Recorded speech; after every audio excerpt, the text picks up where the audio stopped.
Okay, that should be recording now.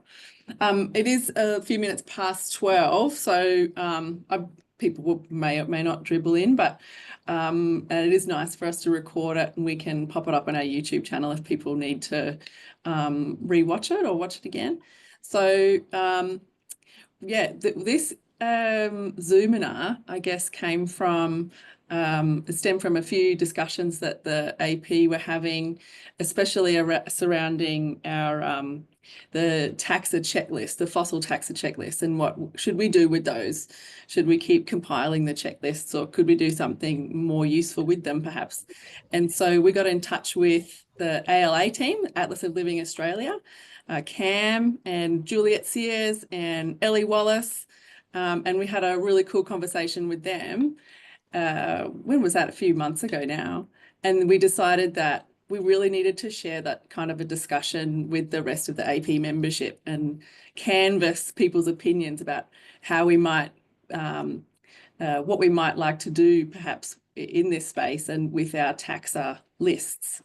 And Cassia Piper has been doing lots of great work with the lists. And so she's been invited along as well to say a few words. So maybe I'll hand over to the ALA team and to Cassia to give us a little rundown about how we might be kind of integrating some of our fossil data. And yeah, and then hopefully we can have a bit of discussion and a Q&A afterwards. Thanks, Cam. Marissa. Thank you. What we might do, so we'll Cassie is going to kick off and kind of give a bit of background, and then I'll sort of move on to what we can potentially do within the ALA and what the pros and cons of various approaches are. So, Cassie, do you want me to share the presentation? Sure. Let's see if Cam can make this work, which is always exciting.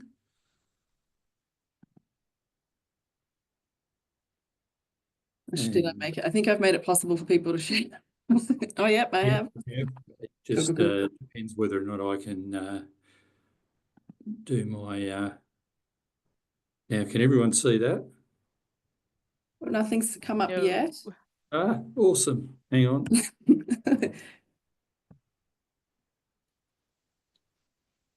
Now, here's a unexpected challenge. The excellent CSI row system wants to share in Teams and not in Zoom.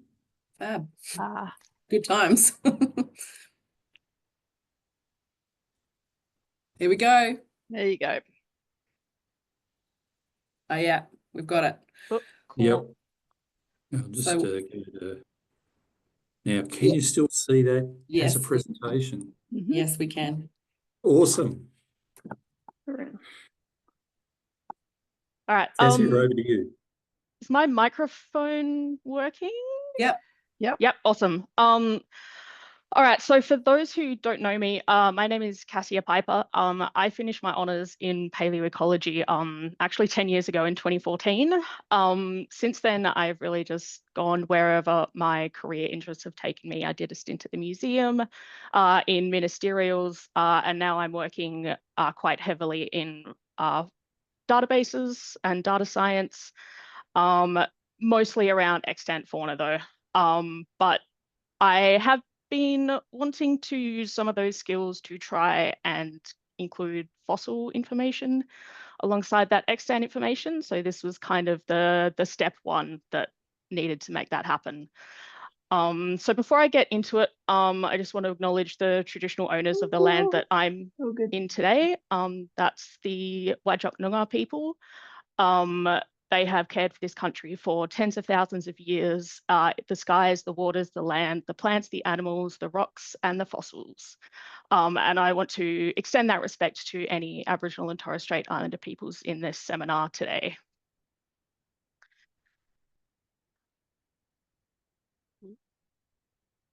Do you need to move to the next slide, Cam? Oh, sorry. Is that? No, that's all right. All right.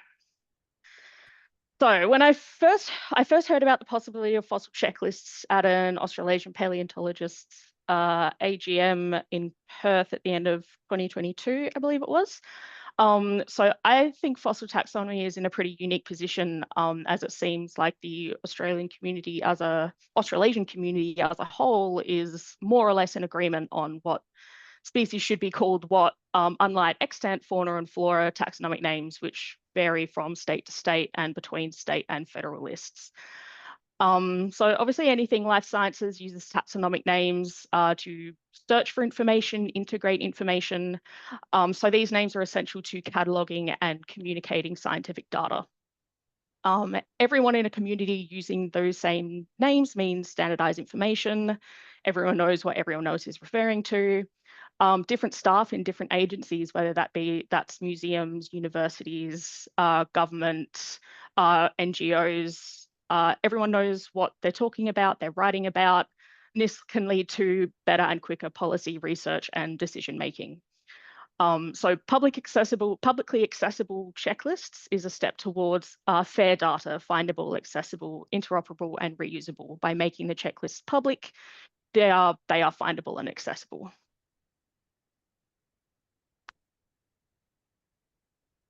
However, checklists as documents are very lovely for human eyes, but they are next to useless for computers. Computers require persistent identifiers and data models in order to understand taxonomic data.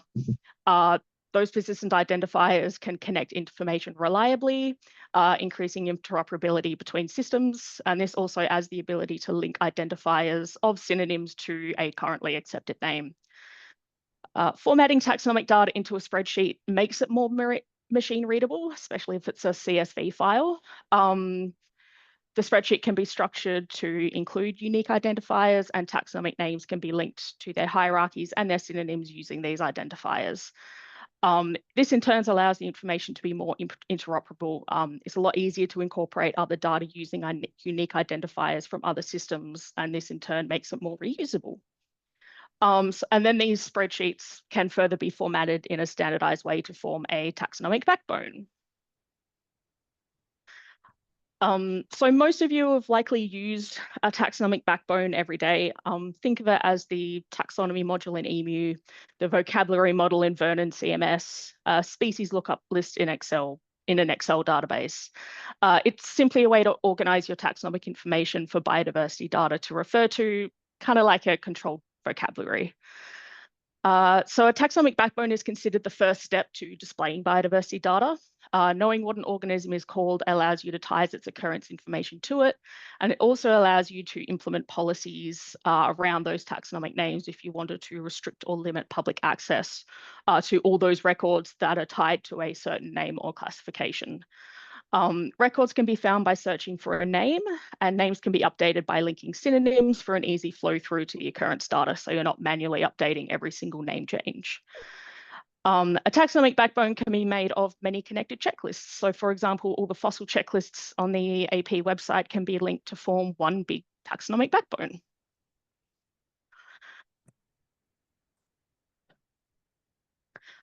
So at the start of this, I was shown some spreadsheets in the format the national species list users.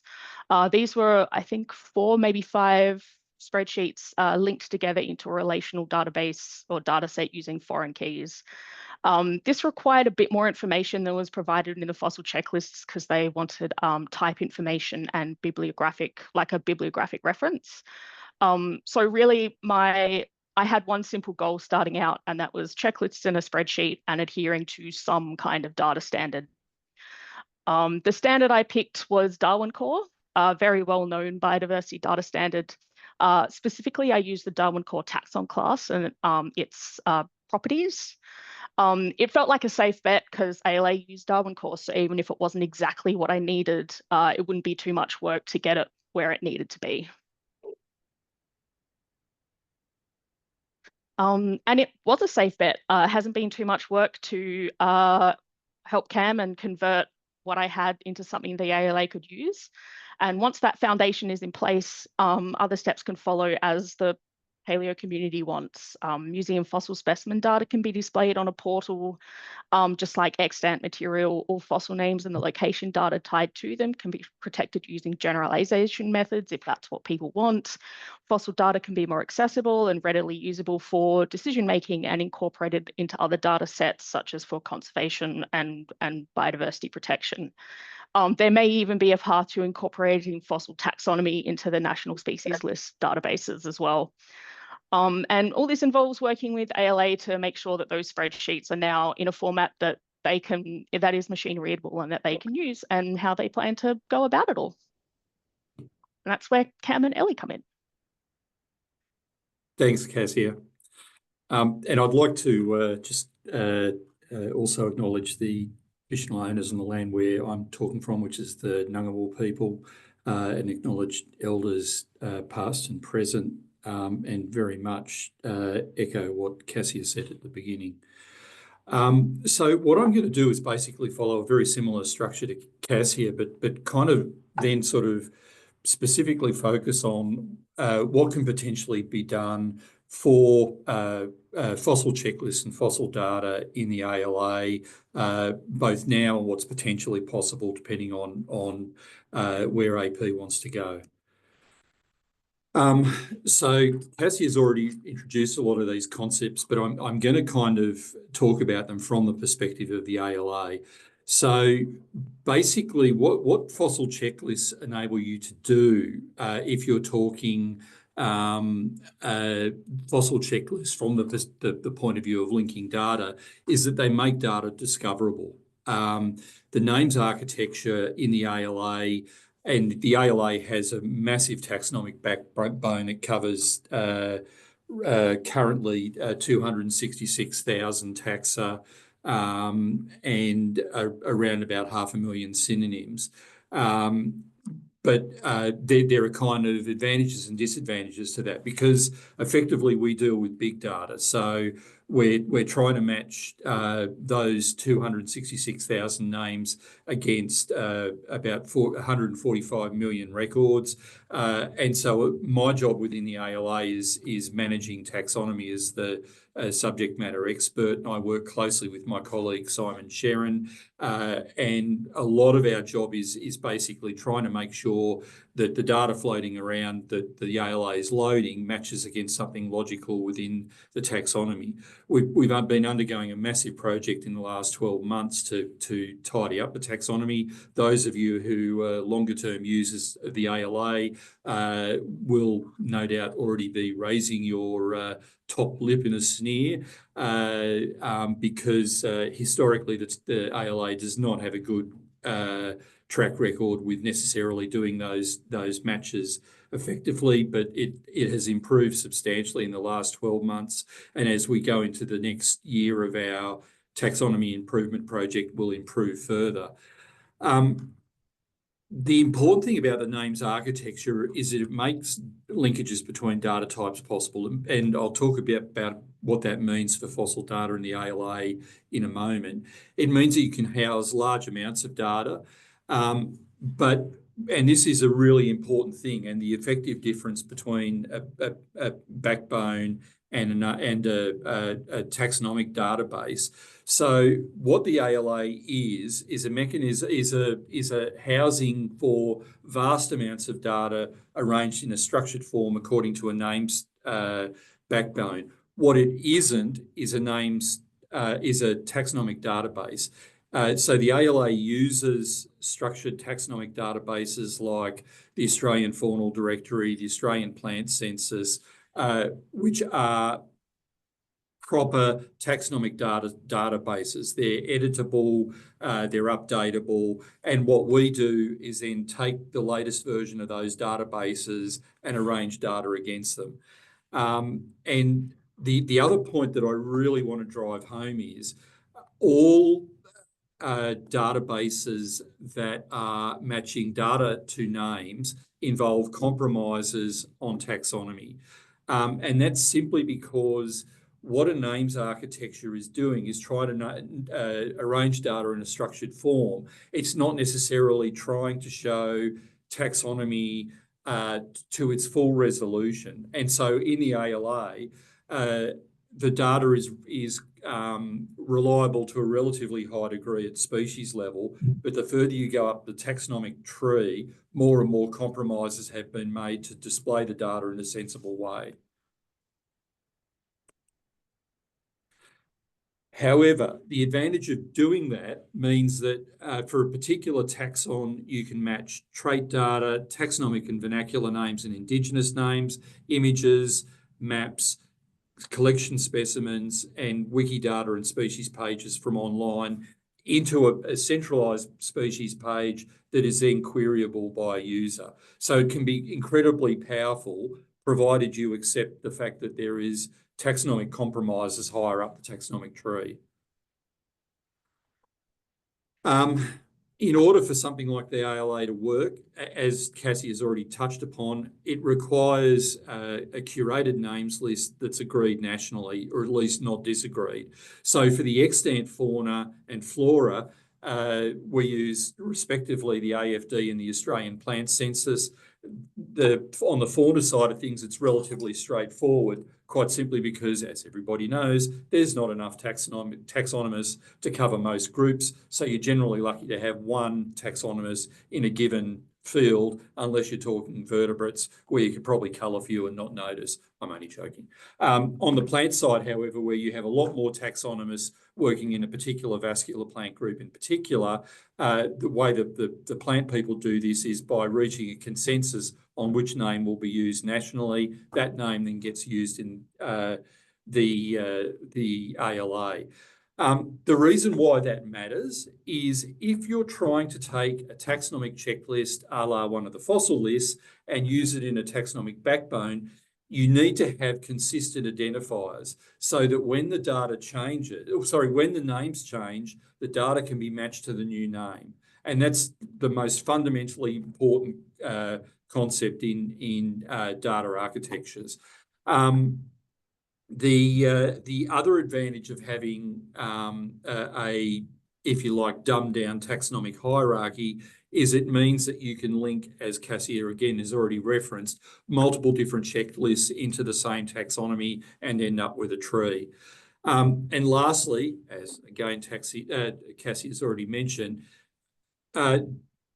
Darwin core format enables you to have a parent lineage delineated. So hypothetically, if you took one of the fossil checklists that the AP has prepared, one of the biggest limitations is while that sort of basic PDF structure works if you're a human, in a database, as Cassia referenced, you need to be able to tell what the parent is, and that means having an identifier that identifies the parent or identifies the most correct name in the case of synonyms. So that effectively means basically taking a checklist, reordering that checklist to actually create a taxon ID, a parent name ID, an accepted name ID. And without those three things, the checklist is utterly useless from discoverability in machines, as Cassie has flagged earlier.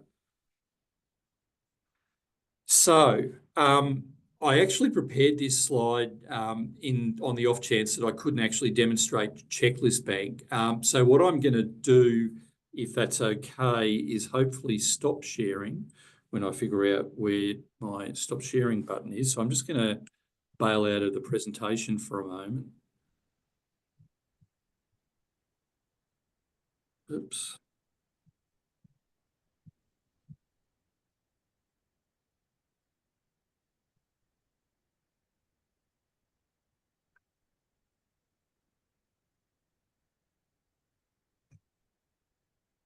Okay, so what I want to introduce you all to, so what Cassia and I have done is taken several of the checklists from AP and basically manipulated them into Checklist Bank.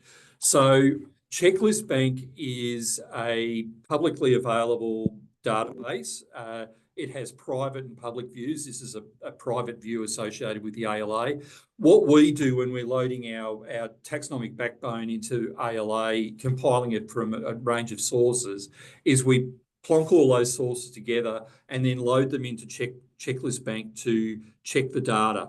So Checklist Bank is a means of actually taking taxonomic checklists and displaying them in a fashion that basically makes them usable as checklists in a digital environment. It means that you can download them in Darwin Core format. It also means that you can link them into data sets that use Darwin Core format. That's incredibly important because basically all of the major databases on the planet that deal with biodiversity use Darwin Core. So GBIF, ALA, iNaturalist, the Catalogue of Life all have a Darwin Core underpinning. So what we've done here is just for demonstration purposes, taken the crinoid checklist and the amphibia reptilia checklist. Checklist Bank is incredibly powerful. It enables you to, before I go into a description, Checklist Bank is a relatively new product. They're really still designing it. So you will note, for example, that in the two checklists that I've loaded here, it talks about living species. One of the things they're actually going to do at my request is remove the living, because I pointed out the fact that none of the things in this checklist are actually living.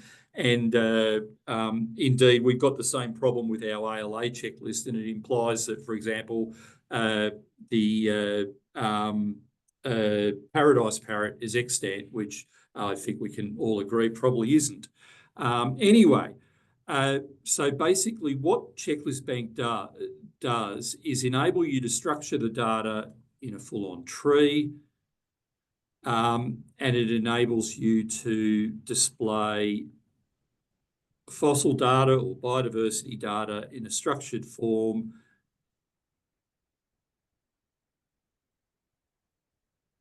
And it enables you to store all of the data out of a checklist in a structured form. If there were synonyms here, it will list the synonyms, et cetera, et cetera, et cetera. Checklist Bank can be used as a formal taxonomic checklist. It's very easy to use. If the data is structured in the sort of spreadsheets that Cassia was talking about earlier, it takes me about 30 seconds to actually load it and structure the data in this form. It's also the basic form that we use for loading into the ALA. So once it's in this form, we can basically bung it into the ALA very, very quickly. What I've done in this particular demonstration, though, is actually for discussion purposes for AP, is I've actually added the data out of the fossil checklist in the form that would be needed if you were going to merge it into the ALA, into the extant biodiversity, which I'm going to talk about in a moment.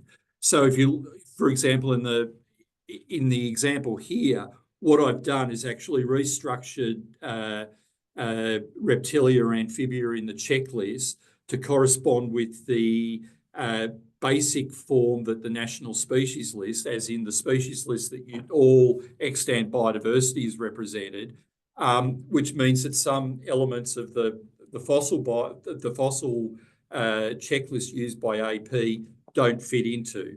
So what I've done is basically merge the two. Where it doesn't match, I've added the fossil data as isolated elements within the taxonomic tree.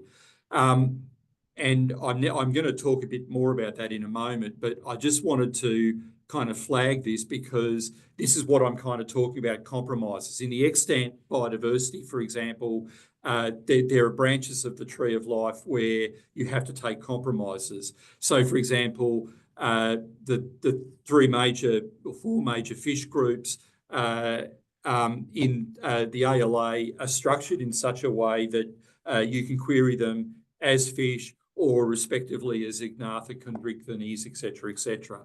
And similarly here, dealing with amphibia, tender spondylid, et cetera, likewise will involve fiddling with the taxonomic tree in order to represent both extant and fossil taxonomy. Now, with your indulgence, I'm quickly going to go back to the presentation.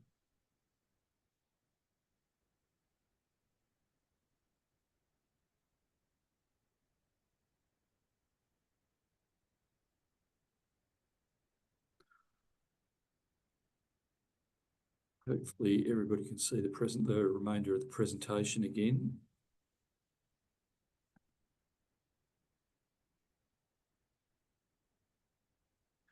So this kind of brings us to the options that really are open for AP to discuss. So firstly, the biggest so basically loading a full taxonomy into either checklist bank and then subsequently into the ALA is straightforward. There's no issue once the data is structured in the right way to load it. Once the data is loaded, it's all kind of automatically. So once you've got a taxonomic tree, any data that exists in the system and any data that gets loaded will automatically get attached to it. That's not an issue. What's at issue is firstly, how concerned AP is about the taxonomic tree. Secondly,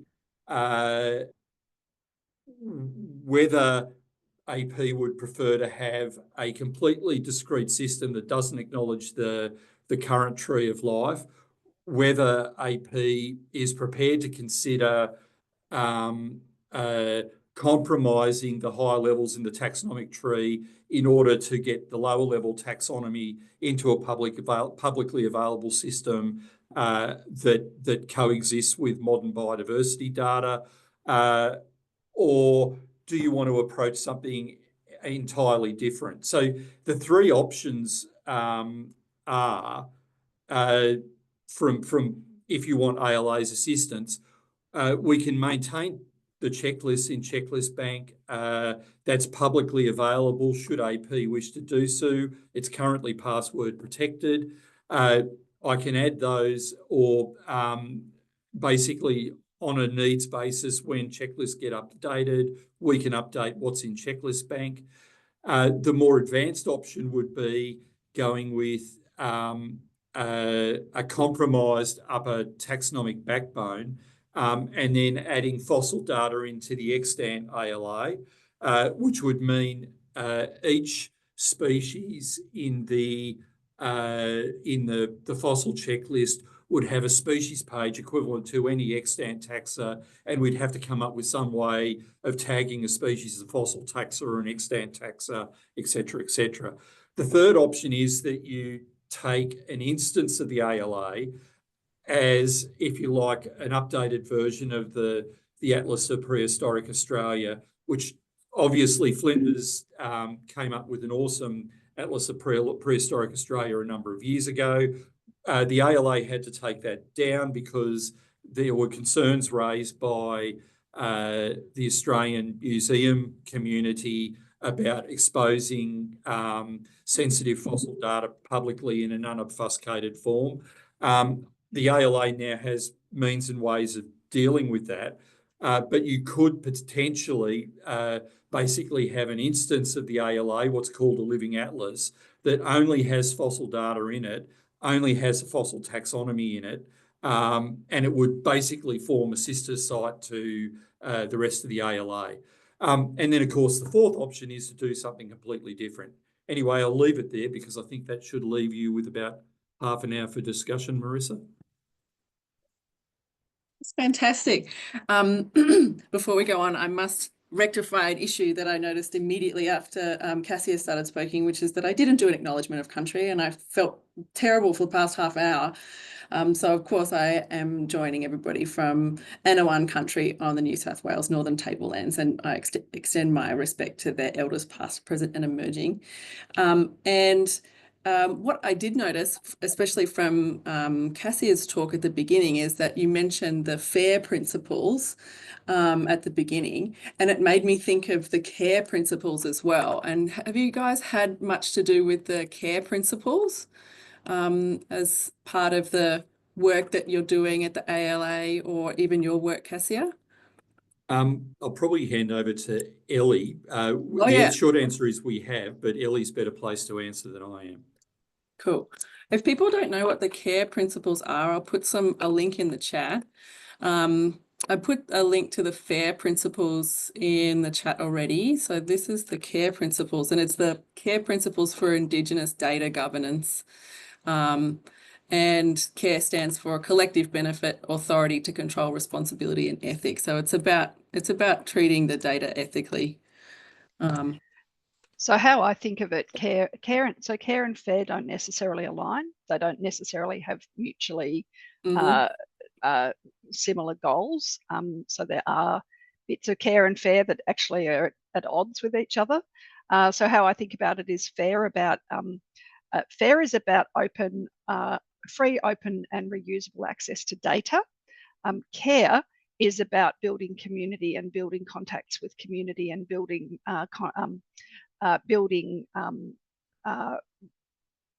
permissions. It's making sure that you're ethically responding to community concerns, obfuscating data where the community. So it's really about community. So it's about people. Building the relationships with people. Yeah. FAIR is about data. CARE is about people. Sure. Is kind of how we sort of think of it. So because CARE is about people, it's more complex and is really sort of just starting to become people are really only just starting to actively try and look at CARE, particularly with the historic collections. Is quite difficult to go back and do things like retrospectively gain permissions to collect on particular country.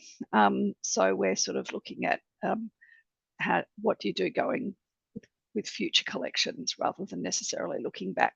We're also in terms of documenting CARE, then there's also the issue of how do you document, how do you meaningfully document that you've had conversations and received permission from traditional you can owners. check that off.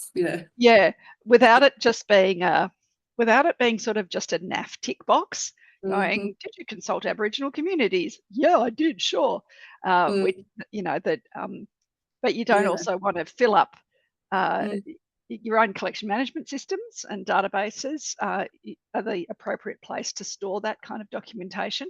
An aggregator like ALA, you don't really want to have all of that. You might want to you could potentially have pointers, but you don't really want to put all of that permissions documentation, partly for privacy concerns, into the ALA. So we're still not, within the ALA, we're still not entirely sure how to actually go about documenting CARE documenting adherence to CARE within. It's wonderful to hear that it's on the table anyway. It's something to make sure we think about as we go forward as well, because that obviously hasn't been thought about it previously. So I think it's a good place to start anyway. Thanks, Ellie. Has anyone got any questions for the ALA team about what they've heard about just now? I noticed Cassie has put in a link to local contexts. Thank you. The traditional knowledge labels. Local contexts, it's been taken up in New Zealand. It actually started in the US. It's been going for a while now and has sort of gradually been building momentum, particularly in New Zealand. We have talked a lot about local context. So local content, think of Creative Commons. So Creative Commons is a series of licenses that you can put on data to express how your, so Creative Commons relies on copyright law. So for images, for example, that you hold copyright to, you can apply a Creative Commons license to say, I hold the copyright to this image, and these are the ways I want this image to be shared. I want attribution. I only want it to be shared for non-commercial uses. I only want it to be shared if there are no derivatives made, for example. Yeah. So local context is similar to that, but it's not. It doesn't have a formal legal framework underneath it, like copyright law. So there's two types. There's labels and notices. Notices can be put on by an institution to say we're open to collaboration. We would like to work with community on better identifying data. The text of the notices is set, and the type of notices that you can choose are set. Labels are a little bit different. So labels are applied by community, and labels might say that there's restricted data here, or it might be secret sensitive data, or so there's different types of labels that the community can put on, but the important thing to note is it's the community that has to put on the labels. Cool. So an institution can put up a notice to say, yes, we'd like to collaborate, but an institution can't put up the labels unless it's done through a community. So That's very interesting. Yep. We've talked with a number of communities about putting labels onto data. It has been successful over in New Zealand, and if you look up Benaki Whenau's work, then you'll see how they've done it. We, as in the ALA and CSIRO, haven't yet found a community who are keen enough to work with us to build the labels. But Cassia, I don't know if you found anyone over in WA who might be keen enough either. It's turning out to be a little bit of a tricky one. There was a local context workshop at the IATSIS forum this year, and quite a few people came, and even then, even having it explained by Indigenous proponents of local contexts, even then, we still didn't get any traction with getting a community who really wanted to start doing it. So it's interesting. It's an interesting social thing about why it's working in New Zealand, and we're finding it harder to get going in Australia. So. Yeah, it might.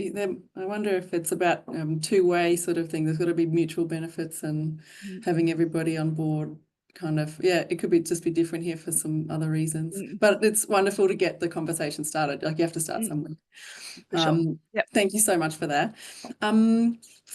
Did anyone have any questions about the details of how we might do this? You know, how we might get our species lists involved with the ALA. There was a lot of information provided by Cam. I have a bit of a question. Yeah. And I guess this is a question not just for Cam and the ALA team, but also kind of opening up to the rest of the membership, because ultimately we need to kind of come up with some sort of consensus as a team of what we want moving forward. One of the questions I had for the ALA guys is regarding the backbone. And I think probably a lot of paleontologists will have some issues with just trying to pigeonholing our fossils within an extant only backbone, because they don't, not all not all our fossils are, fit into these crown clades. And so I guess the question is there a way to is ALA willing to sort of also modify their backbone to kind of start integrating more stemward type classifications? Say, for instance, below, or I guess above Archosauria, have like Archosauriforms and Archosauromorphs as an example. How set in stone is the ALA backbone? I guess is the question. So the answer is a bit contextual, Nick. So the guiding principle is, so effectively, and this gets back, basically what drives it is the big data issue. So, and sorry, this is going to be a fairly technical answer, but unfortunately it's a technical question. So effectively, because the purpose of the backbone is to match data. So ultimately it's displaying data and matching data. The data matching system kind of relies on a taxonomic hierarchy that it recognises. So if you wanted to put in basal groups for extinct groups that aren't represented in the modern fauna or flora, that's straightforward because it's not going to interfere with the taxonomic tree for an extant group. Where it will be problematic is where you want to insert, say, tender spondylid is a really good example where they're a sister group to the rest of amphibia, and technically speaking, they should be sitting in the hierarchy for Aulineura.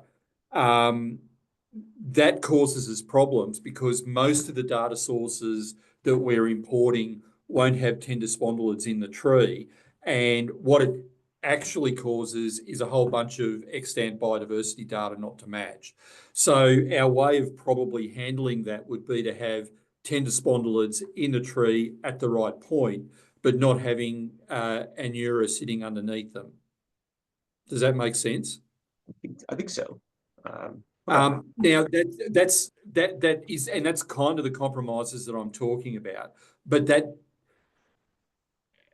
if you like, there's two options. Option one is you accept those kind of compromises in order to get things into the same thing as the ALA, or you don't accept those compromises. What we do is try to develop a living atlas that just has fossil taxonomy and would be a site to, if you like, extant biodiversity. And in some ways, that's a lot easier for a whole range of reasons. Sure, it reduces things like homonym issues and that kind of stuff. But we're kind of flexible as to which way we go. It's really up to what AP wants.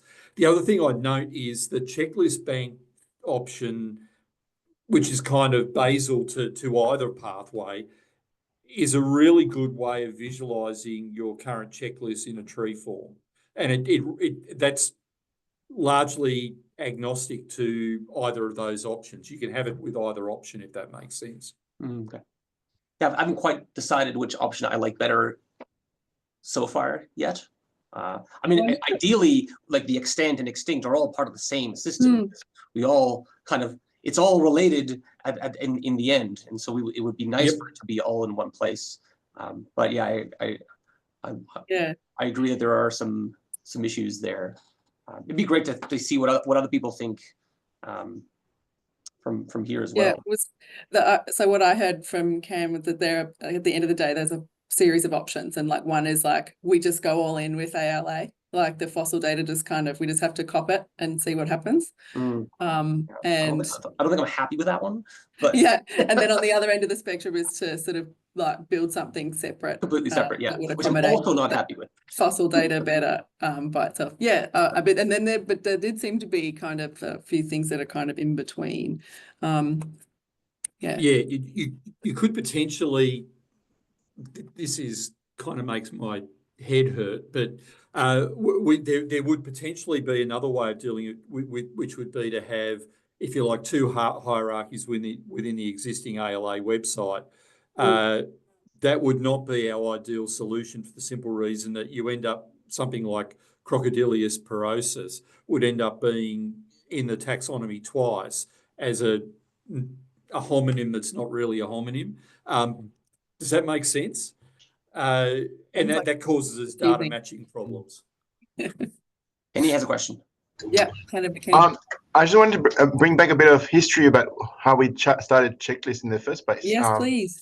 It all started when I was invited to the Taxonomy Australia workshop probably about 5 years ago, and I met Ellie at that point. And it was a big workshop where we're trying to work towards the decadal plan for Taxonomy Australia, and I raised the idea of like, why don't we also have checklists for fossils? Because every modern groups had their checklist already started, and there was nothing for fossils. And then the modern taxonomists were actually kind of keen for that as well, because at the moment, if they discover a new species, it's really hard for them to find the fossils, and therefore they can't check if they're going to use a name that's already used by a fossil. So I think that data available to them was very useful. And then the next step was also to try to get revive the Atlas of prehistoric Australia by having the data from museums brought back, so that they so people could actually see what fossil data is around. So it was going to be long steps, starting with just some simple checklists that was done for some of the taxa, and then Cassia came in and tried to help us move that into a database-able system. And so now we're going to move into the next step, which is to deliver that to ALI, so we can move to the next step again. Mhm. So I'm glad it's moving along, and it's actually what we promised 5 years ago is actually getting there. Glacial speed. Yeah, but Teamwork makes the dream work, Kenny. That's right. yes. But for Cam's question about like having two taxa in the same tree, I know for the mammal fossil checklist, we have not put any of the modern taxa in it, even though they occur in the fossil record as well. So we've been very diligent to try not to overlap. The only time that a modern taxon was actually in the list is when there's actually a fossil synonym that is not captured by the modern list. So often the modern list only has the modern synonyms, but not the fossil synonyms. And so we've tried to capture that, so at least they're not orphaned. And then when the two are merged, you should be able to add the synonyms to the existing taxonomy. Yeah, Kenny, unfortunately, the reptilia and amphibia have been very, very diligent in including extant taxa, which does make it a bit more complicated. But yeah, no, that's awesome. That will make the mammal one relatively easy to do. Well, we can always go back and fix that. Yeah, it's because every single groups have basically been independent, and so it's a team of experts that gone together and decided what they wanted on their list. But we should probably have had rules to apply to everyone, so that was easy to transfer. Yeah.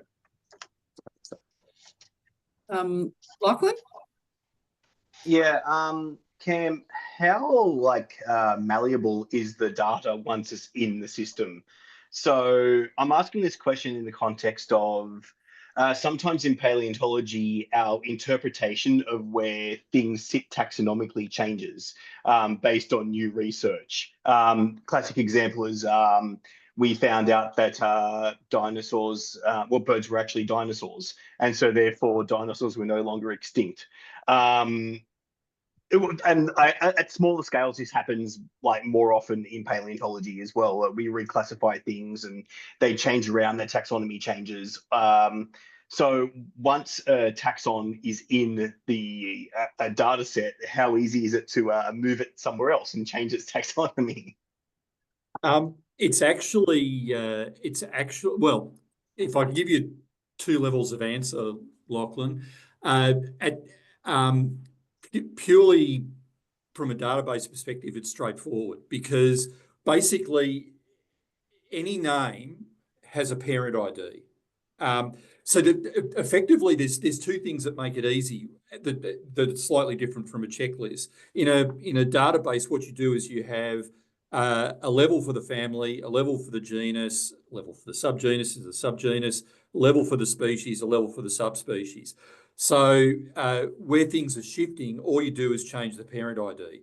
So it just points to a different part of the tree. So it doesn't matter if that's at the level of Dinosauria or Latoria. It's quite a simple change. The more complex answer is probably a question for the AP, and that is how important it is to record the history of the change.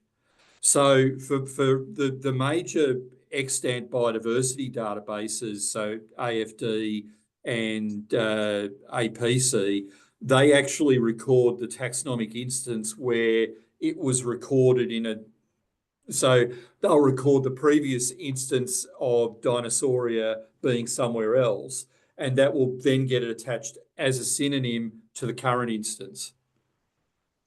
And it really depends whether AP wants to be that anally retentive or not. There are really good arguments for and against. But if you want to take the simplistic version, it's straightforward. All you need to do is change a parent ID and it goes to the new destination. And you don't see what the synonymy is like, and that process that in that first option. In the first option, no, you don't. Might be In the the anally second retentive option, what B. you would do, Yeah, in the second option, colleges, it's still straightforward, but what you would do is add a new line to the spreadsheet that has the previous instance, and it just links as a synonym to the new instance. Sorry, it's taken me a long time to get my head around all this stuff. It is I think actually there's two straightforward. It really depends on the level that you're at, right? So I think for a species level taxonomy, that would be relatively straightforward to keep it within the species page, because then you can list out the different taxonomies. The question I think that Lachlan brings up is when you have these major clades that maybe will shift into a completely different part of the tree of life. It literally doesn't matter. So if a clade where it becomes problematic, and this is at all levels, and it's also a problem in the modern flora or fauna, is where a group is paraphyletic. So, and a major clade is split to make it monophyletic, but it involves a major clade going in two directions. It's doable. It's really messy if you don't track the change, though, because it creates really weird synonyms. It's doable, and we do it all the time, but it can cause issues. I think we would probably be working on the assumption of monophyly until something gets revised and fixed up anyway. Yeah. So I'll jump in if other people don't have a question, but when it comes, does the choice matter, the choice of which sort of end product that the AP goes for, does that matter or affect the way that the database or the spreadsheets are built from the very beginning? So like, is it possible for us to start building spreadsheets and still be thinking about how we want the ultimate sort of database to end up looking like? Or do we have to make that decision first about what the end product is and then work backwards to how we start? Good question. Look, it doesn't particularly matter, because really what it means is that because it's a parent-child relationship.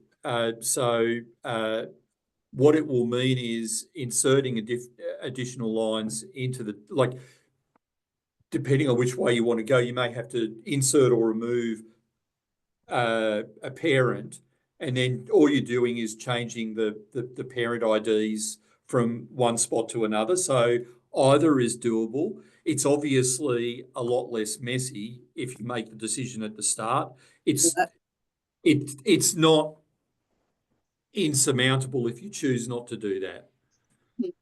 Okay. So for example, after Cassia and I had an initial look at the amphibia and reptilia, I noticed a few errors where I had to go in and insert new intermediate branches where I just stuffed them up when I loaded. I could do that, and it was about half a day's work to kind of reconfigure anything. And so to give you an idea of the scale, I've been talking offline to Pat about the trilobites. So the data that he sent through to me this morning, I can have configured into a format suitable for loading into Checklist Bank within about 2 or 3 days. So we're not talking enormous amounts of time to do this stuff. The next step to get it from Checklist Bank into the ALA has a longer time lag, not because it's difficult to do, but just because we don't upload taxonomy into the ALA terribly often. So we will be doing our next major upload in January probably. So I would suggest that this conversation is something that's looking at uploading. If you're uploading into the extant ALA, it would be something that would be happening at the end of 2025. So there's no massive rush on this. And if you were looking at a living atlas, standalone living atlas, that's probably a prospect of a couple of years. Okay. I But suppose- hypothetically, if you went with the existing ALA, in theory, we could upload all of the taxonomy, agree how we display sensitive points. The only real complexity would be having a discussion with all data sources about them including their fossil data. Hypothetically, if all of that discussion happens, it's quite a fast process to actually upload and configure data so it will display. So once you've got a taxonomy, the process from going from a taxonomy to having data in the system takes about 7 weeks. Okay. All Did you right, have a question, Nick? Oh, sorry. Well, I'm just thinking in terms of like how we go to forward with AP. Maybe some sort of questionnaire around kind of presenting the different options and getting a feel for what the members all sort of think about when it comes to this, and I guess providing a link to this recording as well, so that everybody kind of is on the same page. I just noticed that here that Aves is not part of Reptilia in the ALA, and that just fills me with anger. Yeah, sorry about that. I also the other saw thing that I'd Temnus bundles mention- were extant there, so that was a little bit concerning as well. Sorry, not trying That's to all break right. the conversation. No one's noticed, yes, but I actually inserted drop bears into the next version of the taxonomy as well, just to wait to see if anyone would notice. The other thing I just quickly flag is at the moment, Darwin Core, because this will be a concern once we get up to the point of data being live. Darwin Core does not currently have any fields for dealing with things like geological period, those kind of things. I would flag that's kind of a short to medium term issue, not a long term issue. There's actually a working group within TADWIG that's developing a Darwin Core extension specifically to deal with specific chronometric age and Yeah. stratigraphy. Yeah, actually, I found a +1 paper that just talks exactly about that. It's probably the extension that you're talking about. Yep. That would be cool. So that's Yeah. that's actually just about to go into review, that extension. They're really, really close. Excellent. And I also just wanted to say as well, when Cam says loading the taxonomy towards the end of next year, probably, so there's quite a long period of testing. So loading it at the end of the year doesn't mean you've got till December to get it ready. I'd be looking at, try and have it ready in September, October, so that it can get loaded into the system and then tested, so that once it goes live, it's been fully tested and is ready to go. So Could we do something like one group or one clade or something like that as a test? Like, is that the sort of kind of thing that we could possibly try? Absolutely. And look, I'm really sorry, everybody. I've actually got another meeting because I got. Yeah, that's okay. We have hit the hour. We can carry on this conversation as well at a later date, but I would like to thank Cam and Ellie and Cassia for coming to chat with us about all this stuff. It's really cool. It's really cool to think that we can do some really exciting stuff with the ALA. So yeah, we'll call it now and maybe reconvene later and get in touch. Thanks, Thank guys. you so much, Thanks, everybody. everyone. Bye.